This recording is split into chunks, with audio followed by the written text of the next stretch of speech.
Hi, I'm Shruti Das. I'm from Delhi, India, and I'm studying MA Education, Gender and International Development at University College London.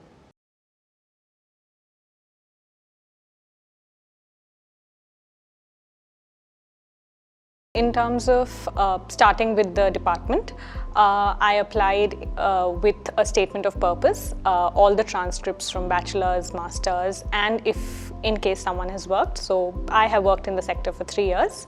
So my work letters and UCL had two statement of purposes, one supplementary and the main one. And yeah, that's how I applied for the department. And then once you get an offer, unconditional or conditional. And oh, by the way, you have to also give a IELTS exam, so the IELTS score. And then for the scholarship bit, I applied for just one page application that had 2 questions. So the first one was about what do you want to do once you're here, or what do you want to do in your home country or the country that you wish to work in, but what are your future plans, your current plans, why do you want to apply for the department, why do you want to study what you want to study, and the second one was of course financial needs.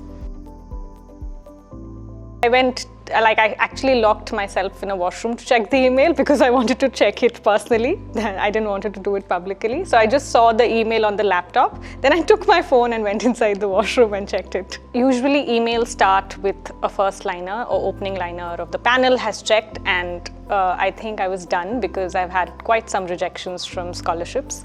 So I used to get very annoyed when I used to read that first line. I also applied in the pandemic year, but the course didn't open.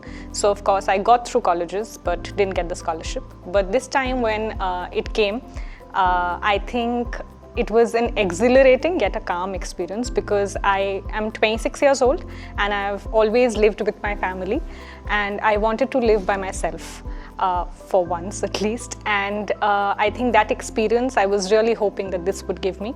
And I just didn't apply to the scholarship because I want to live alone in a different country, but because I worked in the sector of education and children through the lens of gender. But there are no courses, academic tools, mechanisms in India that would better equip me to understand the challenges and combat the challenges. So I applied to courses where I thought that where I would be able to gain those knowledge tools. So I think the day I opened it, I was just looking for the word delighted. I didn't care about anything else. So I think when it finally did, I think everyone around me was more happier, and I was just trying to catch my breath that, oh, that's finally happened.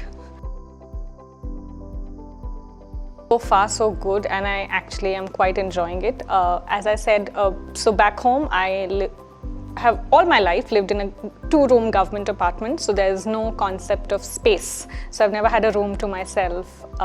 We used to be 5 members in a family, then my grandparents passed away, so we are 3.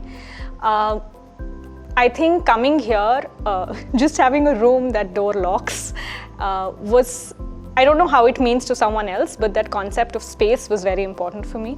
It also helped me understand a lot of things through the perspective of COVID, because during COVID, I think all of us were down with the pandemic, and to even have rooms so that you can separate yourselves was such a privilege to have, which we didn't. And coming here, the experience so far has been just wonderful in terms of the city, in terms of my college, in terms of where I live at the International Students House, and I think it's been diverse. So all these people in my university and here have been so warm, welcoming and helpful that I actually quite feel at home. I'm actually hoping to work in the research industry, where I predominantly work on gender, education and children. I want to work on the curriculum and pedagogy bit of it. And coming from India, there are a lot of patriarchal norms, there are a lot of issues that we face, and oftentimes policy and practice are at loggerheads. So I also am trying to understand how implementation can be done better, because not one shoe fits all. So it's very important to understand how contextualization is important, and all those tools and knowledges I've been able to understand because of my department. Yeah. The one tip I think that everyone should have is to apply. I think I'm a big overthinker, and I think I've had this question all my life, that why would I get a scholarship? There are just one of it or two of it. Why in the world would I be the one? But here I am, and I really believe dreams do come true. So without thinking that if you would get or not get it, just apply for it. I think that's very important. And the second is be true to yourself. When you're writing your applications, be it scholarship, be it for the statement of purpose, be true to what you have done, be true to who you are. And it's very important to understand that no change is small. Every step matters. And if you think that you were able to, or you want to change something that you saw was problematic, or you saw that there was a gap, I think that's fantastic and you should go for it. I remember we had a scholars meet and our international head said that we were looking for people, everyone wants to change the world, which is great, but we were looking for people who have done something, and more than that, want to do something very specific. Maybe you want to change the English textbooks in junior school because most of it starts with a he and not she. So something as minuscule as that, but the one predominant thing is just apply. I think it's a huge privilege, and I'm very grateful for both UCL's IOE department and International Students House for giving me this opportunity, for being here, to experience London, to experience the people, and to experience such a diverse range of people, courses.